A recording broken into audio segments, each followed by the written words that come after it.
one of those very special days that I look forward to. It's supposed to be a wonderful day. It's supposed to be just maybe the best day of the year. And of course, what else happens on the best day of the year? We get to go for a short ride.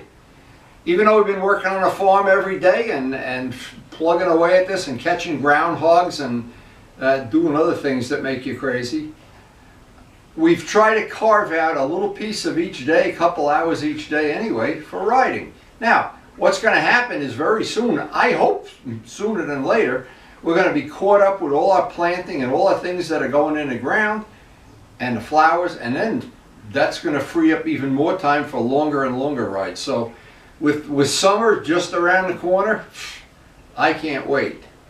And all the people that follow the channel, and thank you for watching, of course, know that I've been trying to save riding the Kawasaki, the first real ride, for Rob. And, well, his job, because he has changed into a higher position with the virus, and among other things, it doesn't look like he's going to be able to ride soon. So he's on the 24/7, I'm an executive plan of action. And we talked it over, and he said he'd probably be good with the idea that I should take the first ride and just go get a ride. Because we don't want to let the bike sit here. But today's not that day, but that day is coming up soon. And if Rob can't get on it, well, we just don't want to let the bike sit. It was a nice thought, and I really thought it would work out. But to be honest, it doesn't look like it's working out as well as I thought it would. So we want to get suited up here as soon as possible, get out on the open road, and of course enjoy every possible riding day that we have, because we don't have unlimited amounts here in New Jersey. And it's hard to explain how much fun we're having with Karen's garden, and everything is really starting to come up. We're going to see some flowers on some of these, and we've replaced, look at this, we've replaced some of the things the groundhog ate. Well, they're all coming up. We're actually going to start harvesting lettuce probably in the next couple days. And everything's growing. It's just, well, it's just a wonderful activity that Karen and I enjoy doing together. But it's time to go for a ride. And the nice thing about having a garden, it's almost like a motorcycle restoration, that every day it gets a little more exciting.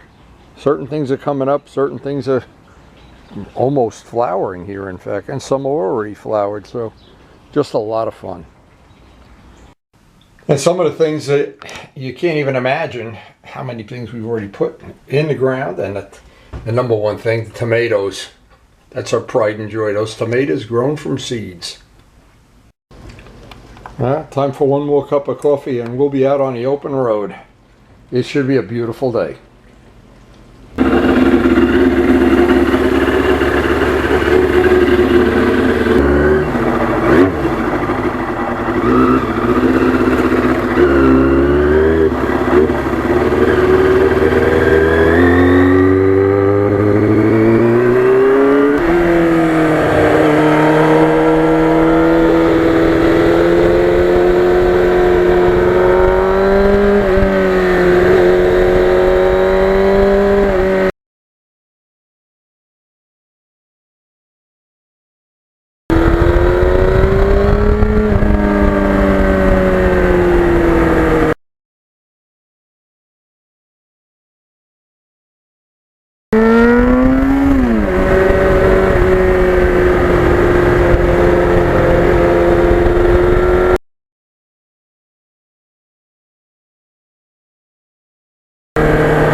So I want to be sure to thank the healthcare heroes.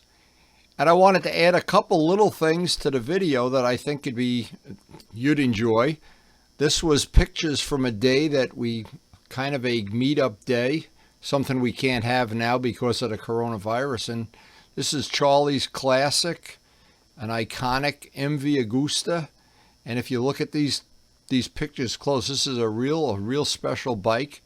I don't know if he still has it, I mean, but one of the parts of this bike that intrigued me was the mufflers, and I tried to figure out how they made the mufflers because I couldn't find a weld joint or a seam or anything. I was thinking that's some pretty cool workmanship there. But again, it's a shaft drive bike. And I believe, but I'm not sure, that it has no cam chain. It has gears because it makes a real funny car sound when you're riding behind them. I've gotten some footage of it over the years. There's Charlie gassing it up. If I remember right, somebody stopped him while he was in a gas station and basically knew that was a very iconic bike, and they talked about it. And look at the curve in those pipes. And I wonder how they made those pipes. There's Charlie and Joe up on a Hawk's Nest. That's the Hudson River for somebody that doesn't know, not from our area here. And we had a great meetup that day. This is one of the women's bikes. I don't remember what her name was, but she was up there chatting with us. And just a very, very enjoyable, sunny day. I don't know how to explain it. There's me with the orange shirt. I don't know who, I guess Joe somebody took that picture anyway. Or else there's two of me. There's a doppelganger. Anyway, this was an iconic ride, one worth remembering. And we wound up going down to this marina. I think Joe was the one knew the gentleman that owned the marina. And we had lunch there. And I see the West Cooley bike there. And I see the shack in the back where, boy, I just missed that we can't all get together for these rides during this sequestration. This was such a memorable day. Now, as I dig through, and I try to do this on a regular basis, so I get to share some of these pictures that I've accumulated over the years, some of them are priceless. Some of them just bring back wonderful memories. And for me, I'm glad they're not lost to history. So hope you enjoyed the video. Thank the healthcare workers, and thank you for joining us. And thanks for watching.